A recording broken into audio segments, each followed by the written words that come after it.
Kembali lagi bersama saya Arif. Saya akan berbincang-bincang mengenai Istana Maimun dengan Bapak Tengku Moharsah. Selamat pagi Pak. Selamat pagi, Arif. Ini Pak, ada yang mau saya tanya nih Pak. Tahun berapa Istana Maimun ini dibangun? Oke. Assalamualaikum warahmatullahi wabarakatuh. Iya. Ahoy. Istana Maimun, Arif, dibangun di tahun 1888, di mana di masa di bawah kepemimpinan Sultan Delhi ke-9, Sultan Ma'mun Al-Rashid Perkasa Alam Shah. Istana ini dibangun dengan fungsi pada masa itu sebagai istana negara Kesultanan Delhi, tempat Sultan Delhi menerima tamu dan melaksanakan upacara-upacara adat. Kalau untuk selesai dibangun tahun berapa itu? Istana Maimun dalam catatan yang pernah saya baca dan juga dari beberapa buku yang kita lihat, Istana Maimun ini pertama kali dipakai atau selesai pembangunannya itu tahun 1891. Ya, artinya berarti kalau 1888 lebih kurang 3 tahun. Karena tahun 1891 oleh Sultan Ma'mun Al-Rashid Perkasa Alam Shah itu pertama kali istana ini dipakai dalam resmi beliau sebagai Terus Pak, yang arsitek bangunan istana ini? arsitek bangunan Istana Maimun itu orang Belanda. Beliau mengarsitek bangunan ini dengan gaya arsitektur bangunan yang perpaduan sangat nuansa gaya Eropa atau Barat dengan nuansa Melayu. Arsitek dari istana ini yang Theodor van Eyck. Beliau Theodor van Eyck ini mengarsitek istana ini dengan gaya arsitektur yang dua bagian itu yang saya bilang tadi, budaya timur dan barat, dan itu sangat kental kalau kita lihat gaya bangunannya maupun setelah kita masuk ke dalam dengan ornamen dengan ciri-ciri pintu-pintu di sana.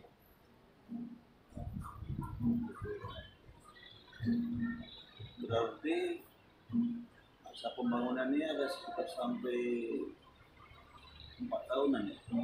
Kurang lebih Pembangunan. ya 18 3 tahun. Terus berapa luas Istana Maimun ini Bang? Luas bangunan Istana Maimun panjang kali lebar dan ini bangunannya 2 lantai. Luas bangunan ini kurang lebih 2.700 meter persegi. Di atas areal halamannya saat ini lebih kurang 4,5 hektar. 4,5 hektar. Ya. Istana ini terdiri dari 3 bangunan induk, dari luas 2.700 meter. Terdiri dari 3 bangunan induk. Ada bangunan induk tengah, Ya. ada bangunan induk sayap sebelah kanan, ada bangunan induk sayap sebelah kiri. Yang kurang lebih ada ruangan-ruangan yang fungsinya berbeda, ya. Itu ada kurang lebih 30 ruangan dan kamar yang dilengkapi dengan MCK, dapur, ruang balerum utama buat tamu, ruang teh sultan dengan permaisuri, dengan tamu, ada ruang beli makan, ada ruang arsip, dan lain-lain. Berarti cuma ruang induk tengah aja yang dibuka untuk umum untuk berkunjung. Iya, sebagai salah satu destinasi objek wisata di Kota Medan, area yang dalam ruangan yang saya sebut itu hanya bisa dimasuki pengunjung, yaitu ruang balai resmi utama Istana Maimun, tempat dalam kegiatan acara resmi Sultan Delhi yang sampai dan juga dilaksanakan, dan tempat memang kunjungan tamu dalam melihat secara langsung ke istana, serta juga tempat berfoto mereka. Karena di ruangan itu balai itu dilengkapi dengan singgasana Sultan Delhi. Ya, singgasana Sultan Delhi, termasuk juga bisa kamu masuk ke ruang bilik makan yang di dalamnya ada perabotan meja makannya, perabotan tempat menyimpan alat rumah tangganya, dan lain-lain. Nah, jadi gini Bang, biar masyarakat tahu, biar bisa berkunjung ke Istana Maimun ini. Di mana lokasi Istana Maimun ini, Bang? Ya, Istana Maimun ini terletak di Jalan Sultan Mahmud Al-Rashid nomor 66. Dia masuk dalam Kelurahan Awul, Kecamatan Medan Maimun. Ya, di mana area istana ini terletak salah satu di tengah-tengah kota Medan, yang juga berhadapan kepada dua situs peninggalan Sultan Delhi yang lainnya seperti Masjid Raya Al-Mansur dan Taman Sri Delhi. Itu berarti dari Kesultanan Delhi juga. Ya, benar. Juga yang dibangun di masa di bawah pimpinan Sultan Delhi tersebut. Terus Bang, yang ini yang Maryam Puntu, Ya. ini kok bisa ada di area Istana Maimun? Ya. Jadi Bang, di areal halaman Istana Maimun ada satu benda pusaka, benda peninggalan yang dijaga tetap oleh Sultan Delhi yang turun-temurun. Itulah Datuk Meriam Puntu. Kenapa disebut Datuk Meriam Puntu? Karena meriam ini tidak utuh lagi, dia patah. Yang mana patahannya yang ada di halaman Istana Maimun sebagian lagi ada patahannya di Desa Sukarnalu, Kabupaten Jatikarya. Khusus untuk yang ada di Istana Maimun, meriam ini adalah benda yang paling lama dari bangunan istana sendiri. Karena meriam ini adalah peninggalan bawaan Sultan Delhi pertama yang ada terletak di halaman Istana Maimun dengan ditutupi atau dipayungi, dilindungi dengan rumah adat yang sangat kontras. Mungkin kalau kita lihat bangunan Istana Maimun dengan bangunan tempat meriam itu diletak, yaitu kalau kita lihat itu rumah adat Karo. Iya, Griten. Di mana rumah Griten yang ada di halaman Istana Maimun tempat diletakkan dan disimpannya meriam dengan Istana Maimun. Di situ yang bisa kita lihat bahwasanya bangunan istana dengan rumah adat yang ada Griten Karo di bawah tidak lepas dari sejarah. Memang Kesultanan Delhi dalam berdiri tumbuh berkembang di masa kerajaan yang sampai di dalam di NKRI tidak bisa lepas erat kaitannya dengan Soekarno. Ya, yang artinya kedua ini adalah ada belah bagian yang tidak bisa dipisahkan dari perkawinan, tidak bisa dipisahkan dari hal masa pemerintahan Sultan Delhi, karena dia bagian dalam juga satu kesatuan pemerintahan yang dikenal dari sukunya. Dan setelah NKRI ini tidak bisa dipisahkan juga bagaimana perjalanan tentang darah, kawinan, masuk pemerintahan yang sampai sekarang ini tetap lestari terjaga dengan dalam rangka adat Sultan Delhi. Karo sama Melayu ya. Iya, karungan Melayu. Jadi kalau dalam meriam ini kemarin dari cerita masyarakat ya, berkembangnya terus. Iya. Meriam ini tidak bisa juga dilepaskan dengan identiknya cerita Putri Hijau. Iya, Putri Ya, kalau dari cerita turun temurun bahwasanya sebelum ada kerajaan Delhi ada namanya kerajaan Akbar yang pada masa itu terletak di daerah yang disebut sekarang ini Delhi Tua, yang kemudian diserang oleh kerajaan Aceh oleh Sultan Iskandar Muda dengan sebab akibatnya kalau zaman sekarang mungkin ada di orang bilang anekdotnya cinta ditolak hukum tidak. Iya. Tapi kalau cerita tentang Putri Hijau dan Sultan Aceh Iskandar Muda, cinta ditolak ada perang tidak. Iya, benar. Iya. Pada masa perang itu kerajaan Aru Baru itu takluk oleh kerajaan Aceh, Iya. di mana takluknya itu ditandai dengan patahnya putusnya meriam sebagai daripada benteng pertahanan terakhir di kerajaan Aru Baru. Itulah meriam yang ada di Istana Maimun, yang akhirnya setelah kalah kerajaan Aru ini, Putri Hijau dibawa ke Aceh melalui laut, jalur laut, tapi dalam perjalanannya kapal itu yang gaung hijau ditenggelamkan oleh seekor ular yang sangat besar atau naga yang hilang di area Selat Melaka. Itu cerita daripada berkembang masyarakat.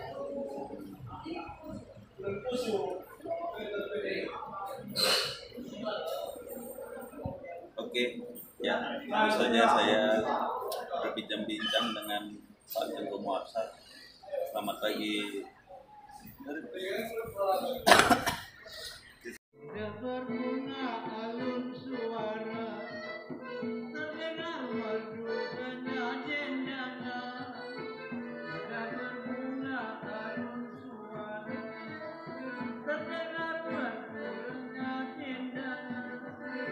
Wajah yang indah ditatap saja, hati yang satu digadai jalan. Wajah yang indah ditatap saja, hati yang satu digadai jalan. Dan tergoda bintang di awan, kalau terbitnya di siang hari.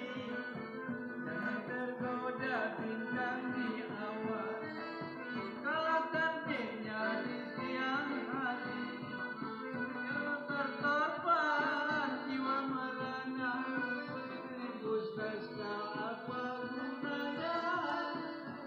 Terkorban jiwa merana, ribut pesta apa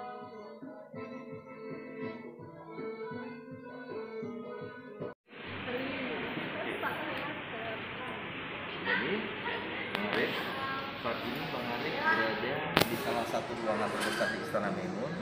Inilah disebut namanya Balai Rumah Sri Utama.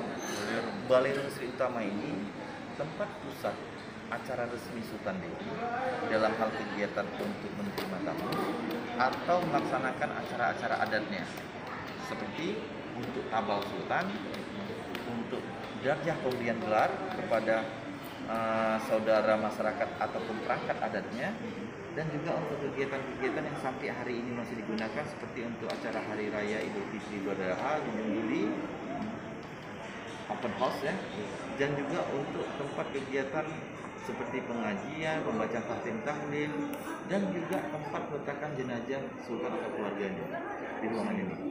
Inilah ruangan resminya. Di mana ruangan resmi ini? Di depan kita ini singgasana. Singgasananya ini fungsinya tempat duduk Sultan Delhi. Di sini Sultan Delhi duduk resmi.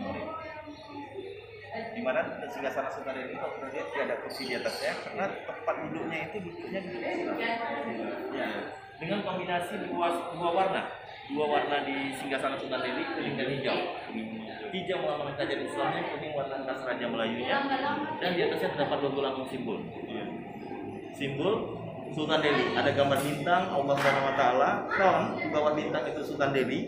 Payung tingkat 3 itu melambangkan antara sultan, perangkat dengan masyarakat adatnya yang saling memayungi.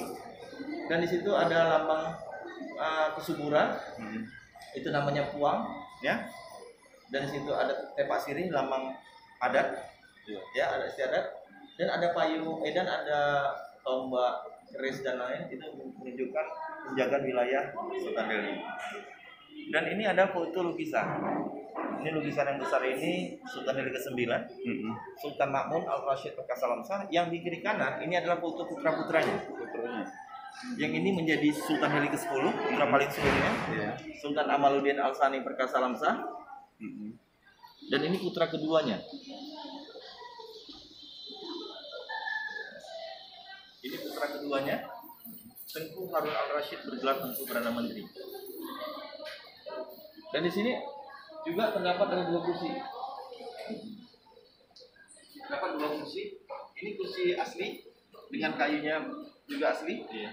Yang pernah dilukis Sultan Delhi dengan permaisurinya. Dan ini kursi berasal dari negeri Eropa Belanda. Dan ini di antara cermin yang besar, Mahrib. Ini ada cermin yang besar. Ini cermin juga yang masih asli sampai hari ini dari negeri Eropa Belanda.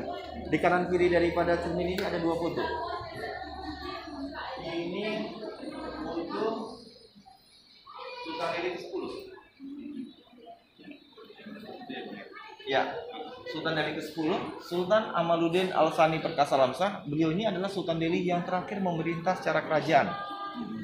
Karena kalau kita lihat beliau memerintah tahun 1924 sebelum Indonesia kita terbentuk, sampai beliau meninggal tepat di tahun kemerdekaan kita 1945. Dan ini permaisurinya. Cantik juga ya. Ini adalah permaisuri dari Sultan Delhi 10, yaitu permaisuri Raja Khadijah. Permaisuri Raja Khadijah, permaisuri Sultan Delhi 10, beliau ini putri anak daripada Sultan Perak Malaysia, yang mana ayahandanya tercatat sebagai Sultan Abdullah Muhammad Shah II, Sultan ke-26 dari Perak Malaysia. Dan Marif, ini Sultan Delhi 11.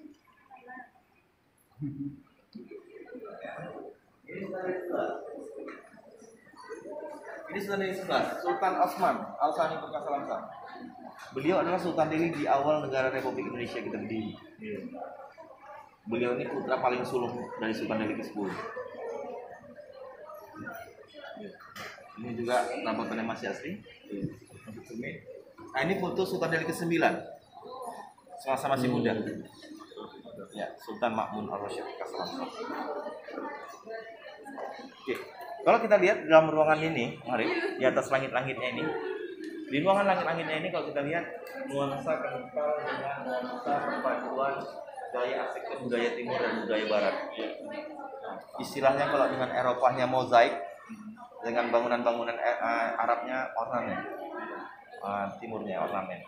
Dimana dari bentuk ornamen atau mozaik yang ada di atas ini, dari bentuk maupun catnya sampai hari ini masih asli.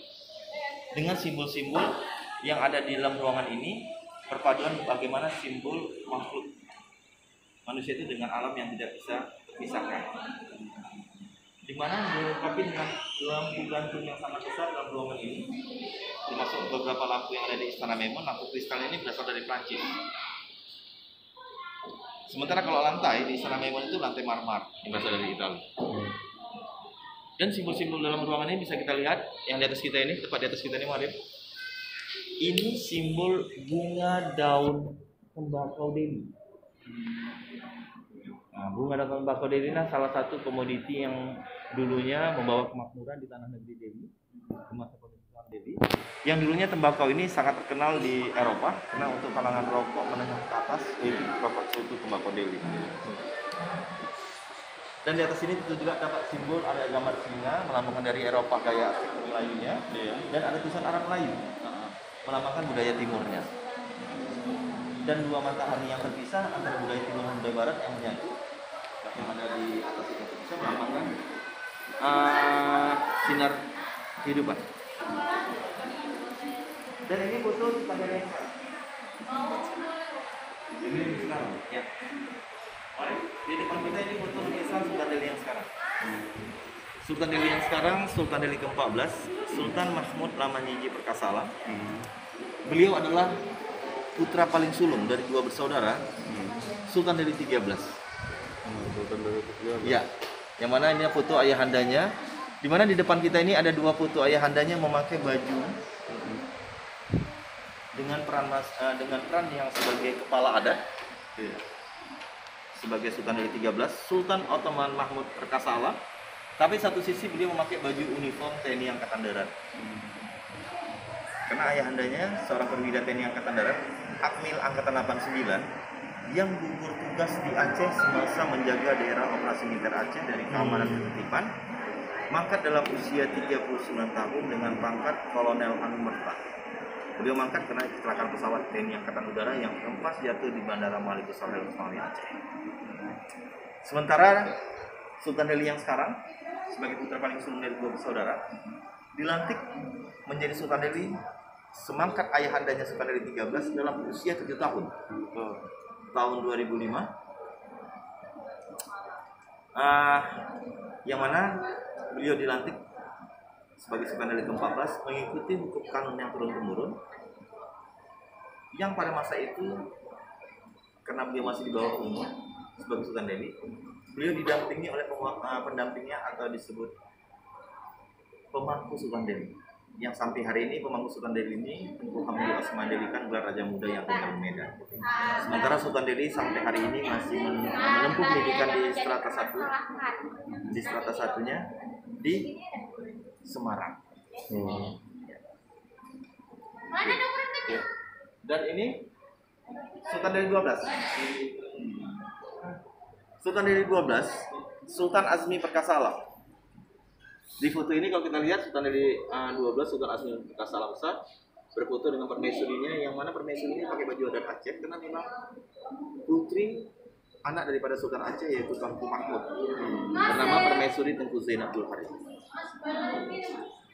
Jadi Marif kalau saya jabarkan tadi ya, dari Sultan Delhi ke-8, 9, 10, 11, 12, 13 sampai 14 sekarang ya ada filenya. Tetapi Sultan Delhi pertama yang berdiri kerajaan Delhi ini Tuanku Panglima Gocha Pahlawan, di mana kerajaan Delhi ini berdiri tahun 1630 sampai Sultan Delhi ke-7 tidak terdokumentasi betul. Dan ini ada dokumentasi juga beberapa foto. Ini ada dokumentasi foto Sultan Delhi 11, Sultan Osman Al-Sani Perkasa Lamsah dengan permaisurinya bernama Raja Amnah, putri daripada Raja Curan dari Perak, Malaysia. Foto ini. Dan ini kaki daripada pot bunga berasal dari Eropa.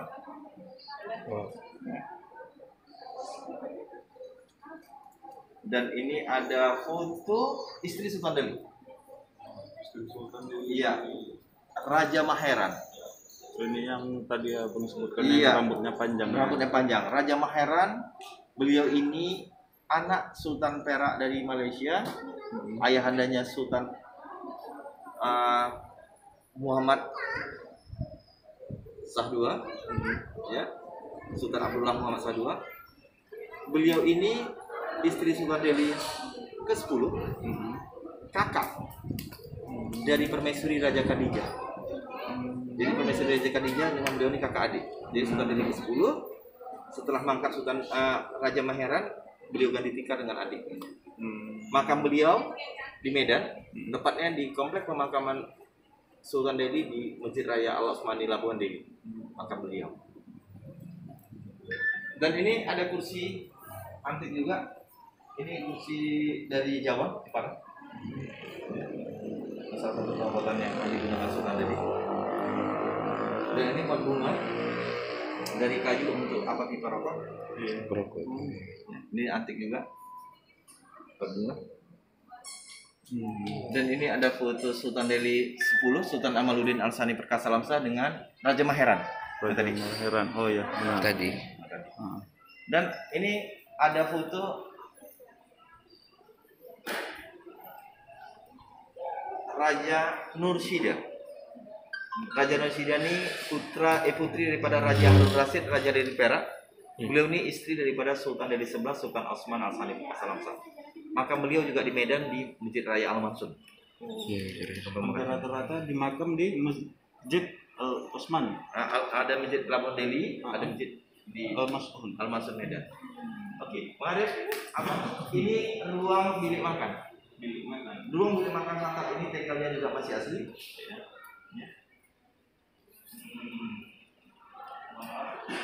Ini masih asli. Dua kursi depan kita ini kursi replika. Dari dua perabotan kiri kanan ini masih asli. Dan juga meja makan di kiri kanan ini juga masih asli.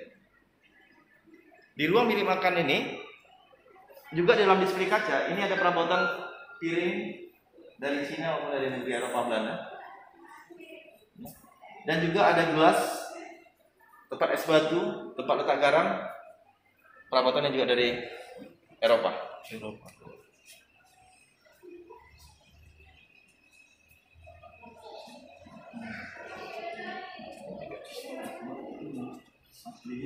Yang tadi, yang asli yang itu tadi.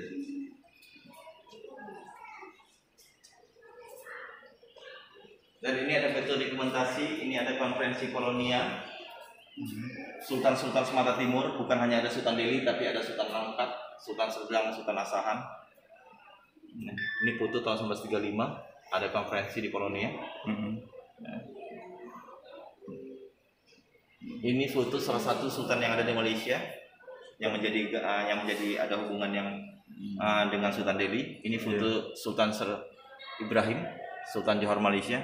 Iya. 38 ya? 1938. Ini juga foto salah satu raja di Malaysia, Sultan Sulaiman. Ya, Sultan Sulaiman, Sultan Terengganu Malaysia. Ini juga foto dokumentasi kunjungan Sultan Delhi ke Eropa Belanda.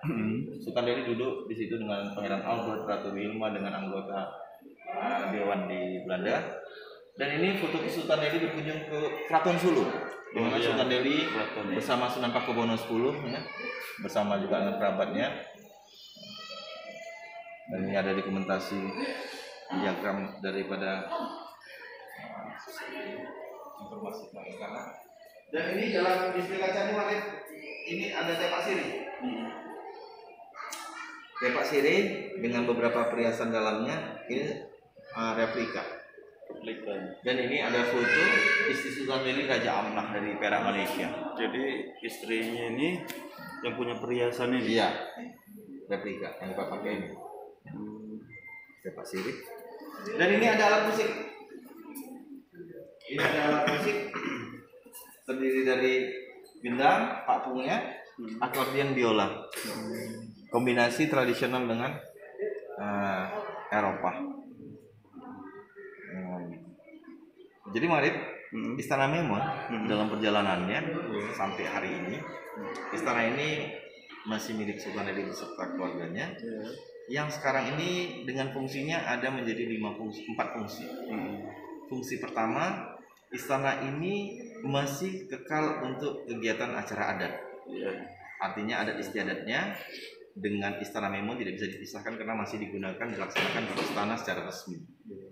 Seperti acara yang saya sebutkan di awal, setiap tahun itu ada acara Juni Open House, ada darjah pemberian gelar, ada tempat untuk berkumpul untuk membaca khatim tahlil, pengajian, dan juga untuk kegiatan seperti peletakan jenazah sultan atau keluarganya apabila berpulang. Artinya yang pertama, istana ini masih digunakan oleh sultan dan keluarganya untuk acara adat. Yang kedua, fungsi Istana Memon ini salah satu bangunan cagar budaya yang ada di Kota Medan, yang sudah diprotek oleh pemerintah pusat, provinsi maupun pemerintah daerah Kota Medan.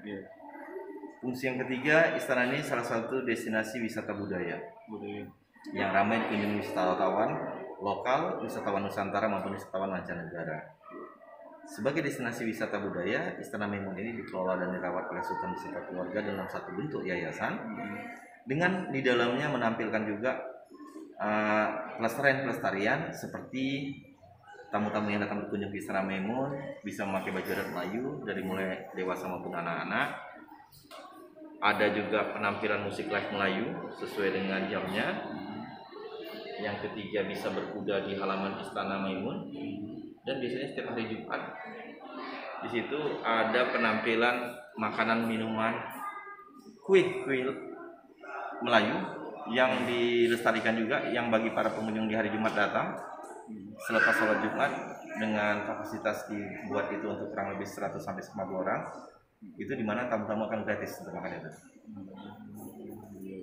Dan yang terakhir, yang keempat, fungsi Istana Memon ini saat ini sebagai tempat pendidikan untuk anak-anak sekolah ataupun mahasiswa, apakah untuk belajar ekstrakurikuler atau melakukan penelitian untuk skripsi, tesis atau disertasi. Jadi 4 inilah yang menjadi fungsi Istana Memon sekarang. Yang sampai sekarang ini berjalan. Ya, berjalan. Dan alhamdulillah Istana Memon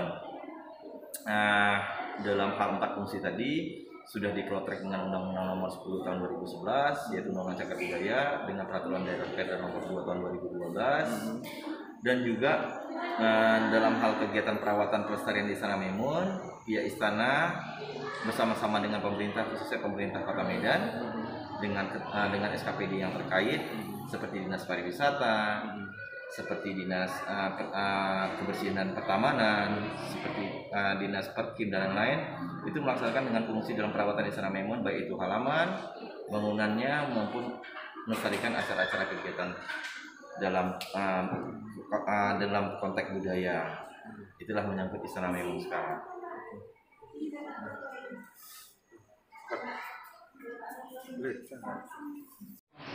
Terima kasih banyak atas waktunya Sama-sama. sudah menjelaskan sejarah Istana Maimun yang berada di Kota Medan. Ya. Terima kasih banyak, Bang. Sama-sama Bang Arif, terima kasih atas menipu Istana Maimun. Harapan kami semoga dari Salam Arif masyarakat lebih mengetahui Istana Maimun. Silahkan datang di Istana Maimun, tetapi tetap menerapkan bagaimana social distancing dan menerapkan bagaimana masuk di Istana Maimun sekarang sesuai dengan aturan pemerintah, pakai masker, cuci tangan, menjaga imun, dan tetap menjaga jarak di dalam kunjungan Istana Maimun. Iya.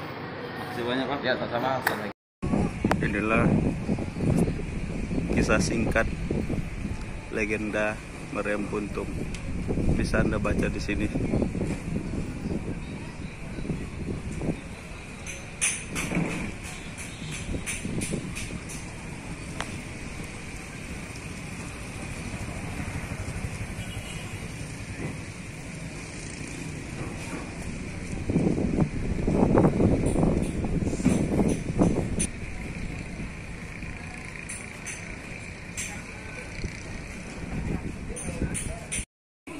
Ini Meriam Puntung yang berada di areal Istana Maimun.